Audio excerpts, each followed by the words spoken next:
दोस्तों, जब भी अफगानिस्तान का नाम लिया जाता है हम लोगों के जहन में जंग, भुखमरी, बेरोजगारी, क्राइम जैसे शब्द आने लगते हैं, क्योंकि पिछले 40 से 50 सालों में अफगानिस्तान के लोगों को इन्हीं सब चीजों का सामना करना पड़ा है और पूरी दुनिया की नजर में अफगानिस्तान की ऐसी छवि बन गई है। लेकिन अब समय बदल रहा है और अफगानिस्तान की पुरानी छवि भी बदल रही है, क्योंकि अमेरिका वहां से वापस जा चुका है और तालिबान भी अफगानिस्तान पर अपनी हुकूमत कायम करने में सफल हो चुका है। आज से लगभग 3 साल पहले जब तालिबान ने अफगानिस्तान पर अपनी हुकूमत बनाई थी तो पूरी दुनिया में तालिबानी हुकूमत को लेकर नकारात्मक सोच देखने को मिली। सभी का ये मानना था कि ये लोग जंग जीतने में भले ही कामयाब हो गए हों, लेकिन ये किसी भी तरह से अफगानिस्तान को संभाल नहीं पाएंगे और अफगानिस्तान तरक्की नहीं कर पाएगा, क्योंकि तालिबान के पास वो काबिलियत और वो तजुर्बा मौजूद नहीं है जो एक देश को चला सके। लेकिन तालिबान ने दुनिया के बड़े बड़े एक्सपर्ट्स के इन दावों को पलट कर रख दिया और कुछ ही समय में उन्होंने दुनिया को दिखाया कि उनके अंदर वो काबिलियत मौजूद है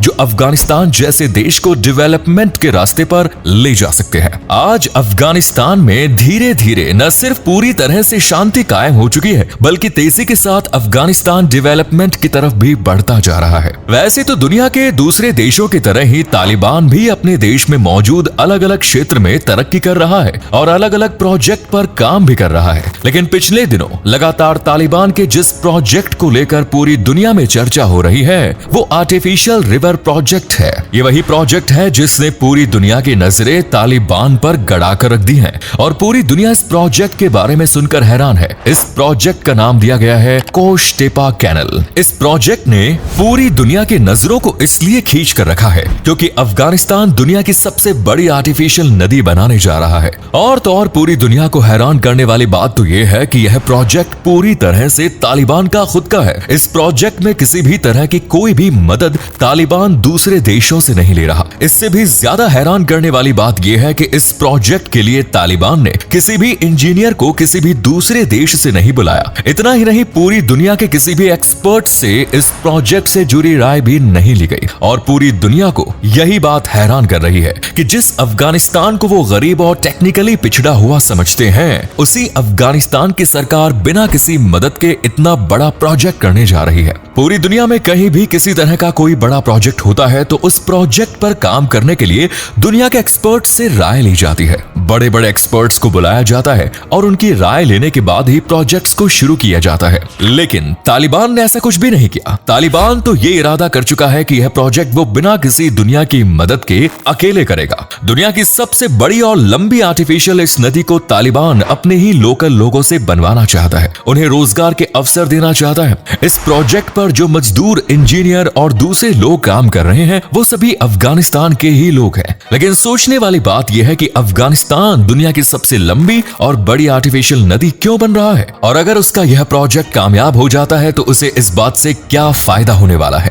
असल में ये नदी अफगानिस्तान के नॉर्थ साइड एरिया में बनाई जा रही है। ये नदी लगभग 285 किलोमीटर लंबी और 115 मीटर चौड़ी है और 8.5 मीटर गहरी। ये नदी अफगानिस्तान के 3 मशहूर सुबोबल, जोशजन और फरियाब से होकर गुजरेगी। इस प्रोजेक्ट का काम शुरू हो चुका है और इस नदी का आधा हिस्सा कंप्लीट भी हो चुका है। बाकी के बचे हुए आधे हिस्से पर तेजी से काम चल रहा है। दरअसल बात ऐसी है कि अफगानिस्तान के नॉर्थ साइड पर पानी की हद से ज्यादा जरूरत है और पानी की कमी की वजह से लोग अलग अलग तरह की हजारों परेशानियों से जूझ रहे हैं। लेकिन ये जो नई और बड़ी आर्टिफिशियल नदी है ये इन सभी परेशानियों को दूर करने और सारी ही जरूरत को पूरा करने की कैपेसिटी रखती है। ऐसा माना जा रहा है कि अफगानिस्तान का यह नया प्रोजेक्ट लगभग 1 मिलियन अफगानिस्तानियों को पानी प्रोवाइड कराएगा। हजारों की तादाद में ऐसे अफगानिस्तान जो जंग या फिर सूखा पड़ने की वजह से अपने खेती से दूर हो गए थे और फिर उन्हें खेती करने के लिए पानी की कमी होने लगी थी, वो खेती की तरफ वापस आएंगे। रिपोर्ट्स की माने तो इस प्रोजेक्ट की मदद से लगभग 55,000 हेक्टेयर जमीन को दोबारा इस काबिल बनाया जा सकेगा कि उसमें गेहूं या अनाज जैसे दूसरी चीजों को उगाया जा सके।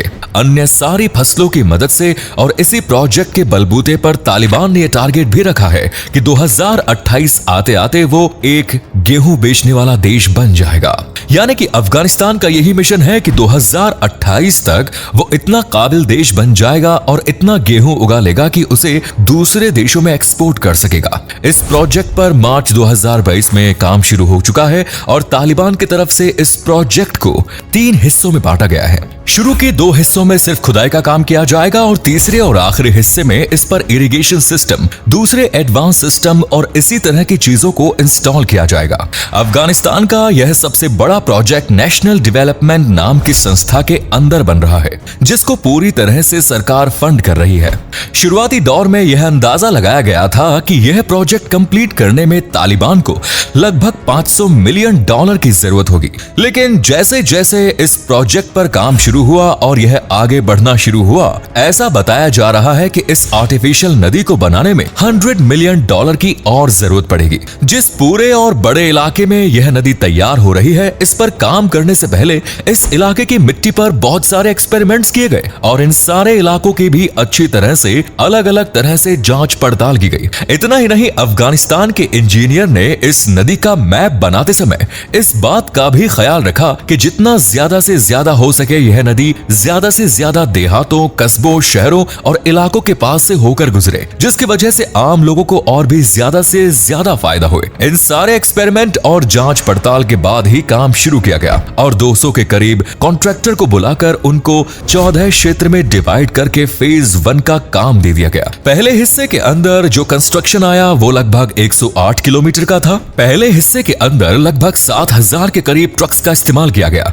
इसके अलावा जो मजदूर, इंजीनियर और दूसरे लोग काम कर रहे हैं उनकी तो गिनती ही नहीं है। फिलहाल पहले हिस्से का काम पूरा होने के बाद सेकंड हिस्से का काम शुरू हो चुका है। सेकंड फेज में जो एरिया अंडर कंस्ट्रक्शन है उसकी 177 किलोमीटर है। सेकंड फेज में डेली बेसिस पर टनल से टनल एलनो की तादाद में मिट्टी को खोदा जा रहा है और उसे ट्रक्स में भरकर एक खास जगह पर डाला जा रहा है। इसी सेकंड फेज में ही वो 14 स्पेशल हाइड्रोलिक गेट्स बनाए जाएंगे, जिनके ऊपर से एक ब्रिज को भी गुजारा जाएगा, जिसके ऊपर छोटी और बड़ी सवारियां गुजर सकेंगी। इन 14 स्पेशल गेट का मकसद उन बाढ़ को रोकना होगा जो आमतौर पर नदियों में आ जाया करती है। इस कैनल के ऊपर 2 हैवी ब्रिज बनाने का भी फैसला किया गया है। एक ब्रिज रेलवे के लिए होगा जिस पर से ट्रेन गुजरेगी और दूसरा होगा वह दूसरे ट्रांसपोर्ट के लिए। ये वही ब्रिज होगा जो अफगानिस्तान के एक सूबे से दूसरे सूबे को जोड़ेगा।